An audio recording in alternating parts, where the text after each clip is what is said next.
Hey guys, welcome back to SourceFed. My name is Mike Falzone. And my name is Brie Esserig. Quick question, do you like grapes? In Japan, a prestigious variety of grapes known as Ruby Roman are set to sell for 8,350 pounds a bunch. That's about $11,000 for the bunch, or about $350 per grape if you don't know how other countries' monies work. So, what's so special about these grapes? Well, they give you fucking superpowers. That's actually not true. Then it's not worth it. That is probably true. The grapes are considered a status symbol and are often given as extravagant gifts, not unlike rare steaks, bottles of wine, and other things that are gone forever as soon as they are consumed. Each grape is about the size of a ping pong ball, or a grape, I guess if you can recall a grape from memory, it's about that size. Weighs at least 20 grams and has a sugar content of at least 18%, and apparently tastes amazing. As we all know, taste is subjective, but for $11,000, I expect it to be a universal truth in this case. Takamaru Konishi, a store owner from West Japan, told the press that we will display them at our store before giving our customers a sample taste. You're gonna give out samples of grapes that cost $350 each so people can taste a $350 grape, then decide if they want to spend $10,650 on the rest? What a terrible business plan! Not a great business plan. Monetarily, that's like giving someone an iPhone 6 than trying to get them to buy like 31 other iPhone 6s. Only instead of lasting for several years, they'll be gone in about 10 minutes. Long story short, just buy regular person grapes and give your disposable income to charity or some shit like that.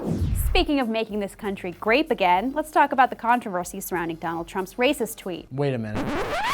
You took Donald Trump's kind of slogan that he does and you put instead of great, which is what he says, you said grape, because the story before this was about grapes, and now talking about Donald Trump, so I've seen the hats. Is this a judgment, or? I want everyone to be on the same page with this joke. I want them to get it, and I just got it, so I want them to get it with me. This is like a reaction video in that way. Speaking of making this country grape again. Where are we now, you think? Donald Trump's racist tweet. Which one? Well, the one in question came from Trump's account on Saturday. It included an image of Hillary Clinton over a background of raining cash money with the phrase, "most corrupt candidate ever," in the shape of the Star of David, a symbol of Jewish heritage. The tweet was widely seen as anti-Semitic. In fact, the image itself wasn't even created by the Trump campaign at all. It was just lifted from a Twitter account known for sharing racist memes. And if there were any question about how the image should be interpreted, David Duke, the former Grand Master of the KKK, praised Trump for the tweet. He shared the image himself, but not before adding more Israeli flags and Jewish names to hammer home the racist point. Okay, so probably the next part of the story is where Trump deletes the tweet and then apologizes for being racist. And at the end of the day, we all learn a little something about how to be closer to each other with love. What universe are you living in? No, we're in the darkest timeline here. The Trump campaign did delete the tweet, but that's only the beginning of the story. Trump's son-in-law and trusted campaign advisor Jared Kushner wrote an op-ed in the New York Observer, which Kushner is the publisher of, defending Trump and saying he couldn't be an anti-Semite because Kushner is Jewish. Wait a minute, so Trump's tweet isn't racist at all because he knows a Jewish guy? By my calculations, that makes exactly 0 sense. Nothing makes sense anymore, Mike. Things just happen chaotically, and then we report the series of events and try not to cry. So Kushner tried to put out that fire for Trump, but then on Wednesday at a campaign rally in Cincinnati, Trump reignited the controversy by defending the tweet. He said the only mistake his campaign made was removing the tweet, saying,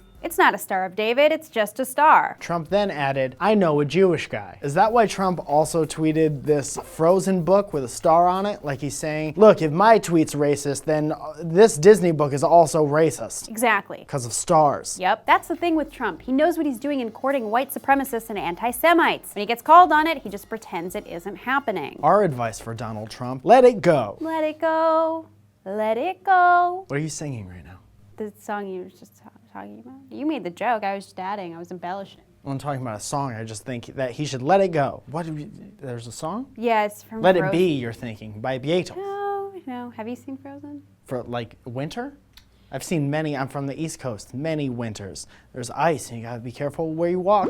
What story's next, do you think? And speaking of potential lesbian love interests, Donald Trump held a rally in Ohio with Newt Gingrich, who's being talked about as the front runner for the vice presidential spot. Love wins. For those of you who are unfamiliar, Gingrich is a former congressman from Georgia who became Speaker of the House of Representatives and orchestrated the first Republican majority in 40 years. He led the congressional investigation into Bill Clinton's affair with Monica Lewinsky and has been married 3 times, twice to former mistress mistresses. So he clearly knows a thing or two about that sort of behavior. So Trump and Gingrich, they've been flirting with each other over the past couple months, and neither have moved close to a deal yet, but they both snuggled up a lot closer last night.